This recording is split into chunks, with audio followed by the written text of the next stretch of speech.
देखिए, मोदी बहुत सारे मुद्दे अपना सकते हैं, मोदी के पास एक मुद्दा नहीं है और मोदी के मुद्दे कभी कभी आपको इलेक्शन के बाद पता चलेंगे। जैसे बोलता हूं, 2019 के चुनाव में मोदी ने पुलवामा में के लिए उन्होंने बोला एक वोट पुलवामा के लिए, लेकिन नाम शहीदों के नाम पे इन्होंने शायद विदर्भ में बोला था।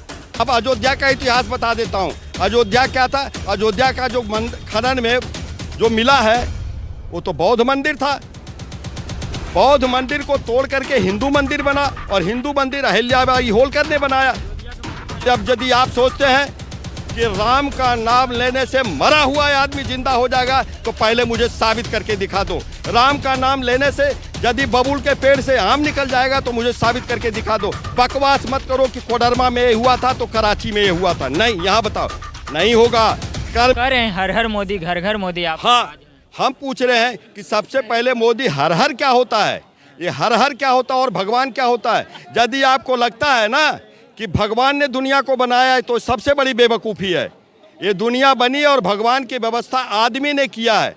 यदि भगवान सचमुच में होते हैं ना तो कुत्ते बिल्ली भी मंदिर में जाते।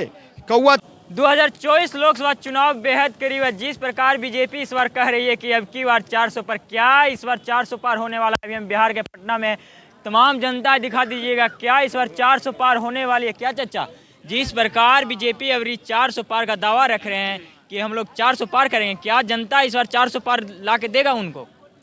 देखिए, बीजेपी एक ऐसा राजनीतिक संगठन है जिनको हर वक्त और हर हाल में चुनाव जीतना है और एन केन प्रकारेण उनको, चूंकि देखिए इस प्रजातंत्र की सबसे बड़ी जो चीज़ है ना वो है सत्ता। और सत्ता कैसे आती है? चुनाव के रास्ते से आती है और एन केन प्रकार से आपके पास जो जनप्रतिनिधि हो वो आ जाएं। जब बीजेपी का पूरे 24 घंटे मशीनरी इसी बात पर काम करता है कि हमारे पास क्यों से कैसे सत्ता आ जाए, तो अब होता है कि जो लड़ाका आदमी होता है ना वो अपने सैनिकों को कभी हतोत्साहित नहीं करता है। तो बीजेपी और मोदी इन लोगों का है कि अपने कार्यकर्ताओं में उत्साह बना के रखिए। अब मैं आता हूं पृष्ठभूमि पे। आज की तारीख में मोदी आए क्यों? क्योंकि मोदी के पहले वाले लोग फेल हुए। कुछ लोगों ने आंख बंद किया, वो समझे नहीं, और खास करके उनमें भी से जो भ्रष्टाचारी लोग थे, मैं आपको गिना रहा हूँ। हेमंत बिश्व शर्मा प्रेजेंटली असम के चीफ मिनिस्टर, जब वहाँ के गोगोई साहब चीफ मिनिस्टर थे तो उन्होंने 20 विधायकों के साथ किया ब्लैकमेलिंग, लेकिन तब कांग्रेस ने गोगोई को हटाया नहीं। लेकिन हेमंत बिश्व शर्मा बहुत तेज तर्रार आदमी थे। बीजेपी ने उनके ऊपर भ्रष्टाचार का आरोप लगाया, क्योंकि जानते हैं विधायिका में जितने भी लोग हैं सब भ्रष्टाचार में डूबे हुए हैं। इनकी संपत्ति का पता कीजिएगा तो सभी भ्रष्टाचारी हैं। लेकिन समस्या यहाँ है कि जो आदमी सत्ता में होता है उसके प्रति कोई जांच नहीं होता है, जो विरोधी में होता है उसके यहाँ जांच होती है। और फिर समस्या आती है कि जब वही विरोधी आदमी सत्ता पक्ष के साथ शामिल हो जाता है तब सारे जांच के मामले खत्म हो जाते हैं और वो आदमी ईमानदार होता है। तो ऐसा लक्षित होता है कि बीजेपी एक गंगा है जहाँ सारे अपवित्र लोग, सारे पापी लोग, सारे बेईमान लोग शुद्ध हो रहे हैं। मैं अब आ रहा हूँ मूल मुद्दे पे। अब मोदी जी देश के में जो हिंदू बहुमत है इसके साथ आए हैं। अब इसके साथ सही आए हैं, गलत आए हैं, उन्होंने कुछ ऐसी बातें 24 में यही मुद्दा रखेंगे। देखिए, मोदी बहुत सारे मुद्दे अपना सकते हैं, मोदी के पास एक मुद्दा नहीं है और मोदी के मुद्दे कभी कभी आपको इलेक्शन के बाद पता चलेंगे। जैसे बोलता हूं, 2019 के चुनाव में मोदी ने पुलवामा में के लिए उन्होंने बोला एक वोट पुलवामा के लिए, लेकिन नाम पे, शहीदों के नाम पे इन्होंने शायद विदर्भ में बोला था। आज बताइए कि जब वही बीपी मलिक जम्मू और कश्मीर के चीफ मिनिस्टर बोलते हैं कि इसमें पूरा केंद्र सरकार का फेल्योर था और इनडायरेक्टली उन्होंने ब्लेम किया कि मोदी जी का काम था। अब बताइए कोई जिम्मेवारी है? नहीं है। दूसरी, शहीद वोट मांगना गलत बात है। शहीद के लोगों को शहीद करवाना और उसके नाम पर वोट मांगना गलत है। शहीदों के नाम पर भी वोट मांगना इसलिए गलत है कि शहीद जो है वो अपना कर्तव्य कर रहा है, आपकी राजनीति दूसरी दिशा में है। तो शहीद करवाने के नाम पर वोट मत मांगिए, समझे ना। शहीद जो हुआ है वो अपनी ड्यूटी में हुआ है, वो पूरे देश का है, वो किसी राजनीतिक वर्ग का नहीं है। आपने ठेका नहीं ले रखा है। आप जो भी बात करते हैं वो अपने कार्यकलाप के ऊपर बोलिए। शहीद अलग हैं, आपका काम अलग है। मोदी जी आप 5 साल में जो किए उसका ब्यौरा दीजिए।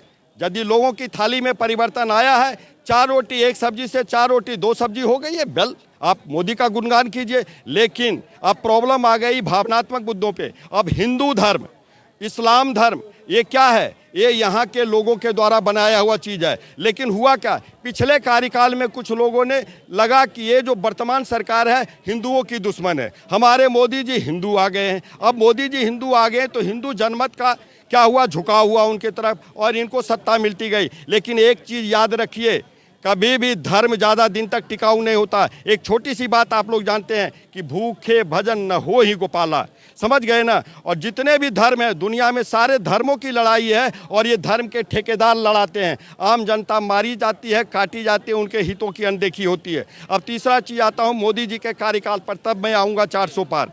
मोदी जी के कार्यकाल में मैं आता हूँ, यही मोदी जी हैं, इनका सबसे पहला कैबिनेट डिसीजन हुआ था काला धन। देश की जनता बता दे कि कितना काला धन आया।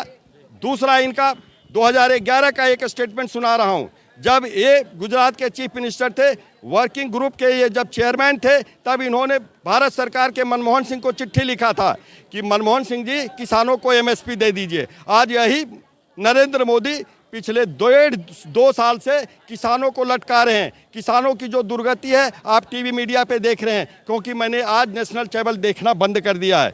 अब तीसरी बात फिर मैं आता हूँ, किसान को लेकर 2 मिनट मेरा सुन लीजिए। बोल रहा है कि नकली किसान। हाँ मैं आ रहा हूँ। अब मैं बताता हूँ कि असली किसान की पहचान करनी है तो आओ मेरे पास, मुझसे बात करो, मैं असली किसान हूँ, समझे ना। लेकिन असली किसान और नकली किसान नहीं होता है। आज किसानी की हालत इतनी दयनीय है कि यदि धान गेहूँ उपजाने वाला किसान है तो अपने खेत में अपने बच्चों को नहीं देता है। किसान की बटाई लेने के लिए कोई तैयार नहीं। आज पटना में ये जो अधिकांश दिख रहे हैं ना नौजुवक, ये आते हैं और यहाँ मजदूरी करना प्रेफर करते हैं, किसानी नहीं करना चाहते हैं। क्यों? और ये एक षड्यंत्र है, और ये षड्यंत्र कोई आज का नहीं है। ये षड्यंत्र नेहरू के दूसरे पंचवर्षीय योजना से चालू हुआ था, लेकिन नेहरू ने माना है कि हमसे गलती हुई है। लेकिन आज मोदी जी तो खुल्लम खुल्ला इन उद्योगपतियों के हाथ में खेल रहे हैं, क्योंकि उनको पता है कि इन्हीं के समर्थन से हम मीडिया हाउस खरीद सकते हैं, जनता में वातावरण बना सकते हैं। ऐसा वातावरण बनाएंगे कि जनता को समझ में नहीं आएगा। और यही कारण है कि यदि अब इनका देखिए, जो इनके इलेक्शन का जो आया था कि भाई हमको जो दे राशि दे इलेक्शन बॉन्ड में क्या हुआ, सुप्रीम कोर्ट ने जो फैसला दिया, ये इनके बेशर्मी का उदाहरण था। आप चुपके फैसला ले रहे हैं, पैसा ले रहे हैं, जनता को नहीं बता रहे हैं। अरे भाई, इस देश में कौन आदमी किसी को फ्री में पैसा देता है? हर आदमी अपने फायदे के लिए देता है। और इसका एक ही उदाहरण है अडानी। जो अडानी 600 नंबर पर था, आज दूसरे तीसरे नंबर पर कैसे आ गया? ठीक है, डेवलपमेंट हुआ है तो आम जनता का भी डेवलपमेंट हो। लोगों के लिए तो नौकरी नहीं, ठेके पे नौकरी दे रहे हो।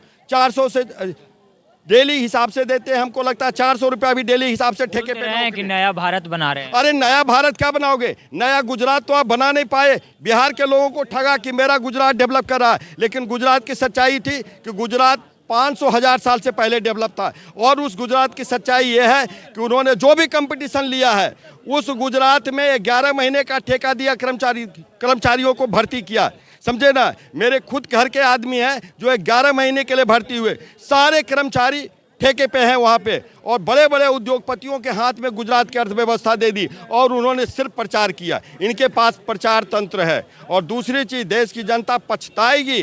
24 के बाद आपके पास कोई विकल्प नहीं होने वाला है। और जो माहौल बना हुआ है, उन्होंने जनता के ऊपर एक सम्मोहन डाल दिया है। अब बताइए, रामलला का 2 जनवरी 22 बोल रहे हैं, आप बोल रहे हैं 24 के पास कोई मुद्दा नहीं बचेगी। लोग तो बोल रहे हैं अयोध्या भी झांकी है, काशी मथुरा भी बाकी है। यस, हम पूछ रहे हैं कि अब अयोध्या का इतिहास बता देता हूँ। अयोध्या क्या था? अयोध्या का जो खनन में जो मिला है वो तो बौद्ध मंदिर था।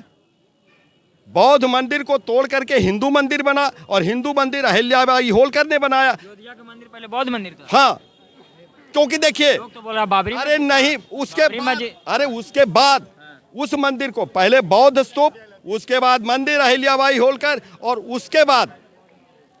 उसके बाद ये मस्जिद बनी, समझ गए ना, बाबरी मस्जिद बनी। अब यहाँ के लोगों से भी गलती हुई, मुस्लिम भाइयों से गलती हुई। अरे देश की ये जनता, ठीक है राम भगवान नहीं है, लेकिन एक राम चरित्र में तो है। राम का जो चरित्र राममानस में दिया गया है वो तो पूजनीय है, आदरणीय है। उसकी भावना का आदर करके तुम नहीं खुले में आ सकते थे कि अरे हिंदू भाइयों आ जाओ, मैं तुमको देता हूँ ये ज़मीन, मैं तुम्हारे साथ मंदिर बना देता हूँ, हम भाईचारे के साथ रहेंगे।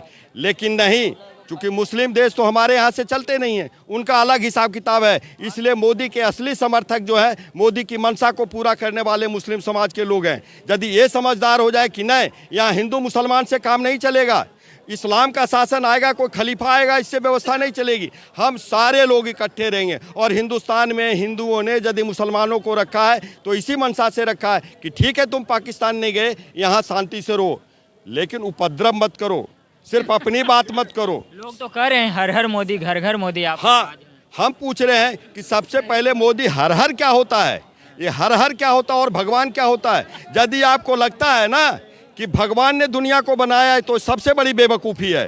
ये दुनिया बनी और भगवान की व्यवस्था आदमी ने किया है।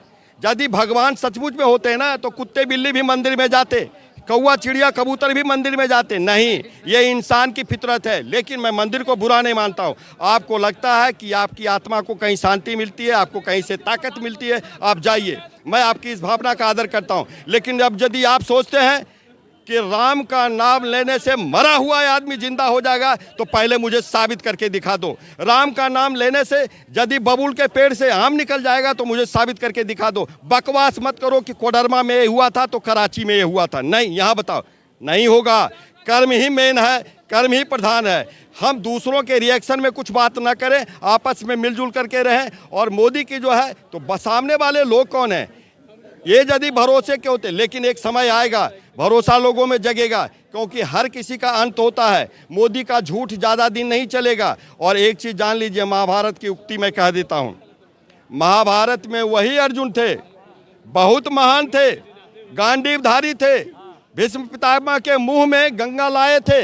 लेकिन वही अर्जुन को जब कृष्ण भगवान ने गोपिकाओं की सुरक्षा के लिए जब उनकी परीक्षा ली, घमंड में अर्जुन बोलते हैं मेरा गांडीव अभी भी जिंदा है। और हुआ क्या, गुजरात और राजस्थान के बॉर्डर पर वही भील जाति के लोग अर्जुन से द्वंद्व युद्ध करके सारी गोपिकाओं को छीन करके लेके चले गए। इसलिए समय है, समय बलवान होता है। मोदी जी, ये जो समय मिला है ना, इसका सदुपयोग कीजिए। सत्ता में आप एक तानाशाह मत बनिए, सारे प्रतिष्ठान आप अपने कब्जे में मत लीजिए।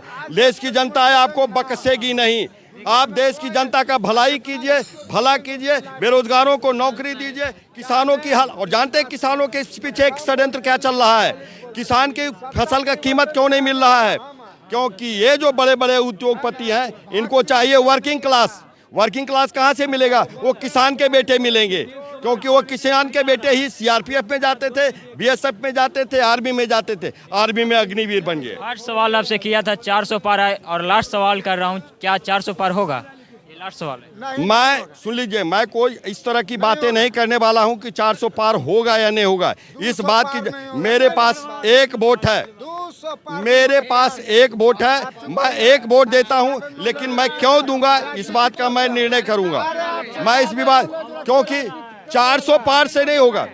सुन लीजिए, इस देश में मोदी जी ने तो अभी 300 थे, लेकिन 300 के बाद भी अपने विरोधियों का समर्थन लिए। 400 पार से क्या होगा, 543 से क्या होगा? नहीं, इस देश की जनता 400 पार और 500 पार नहीं चाहती है। बहुत बहुत धन्यवाद। चलिए, आपने इनका सुना, आप क्या सोचते हैं अपना राय कमेंट में दीजिएगा। बहुत बहुत धन्यवाद।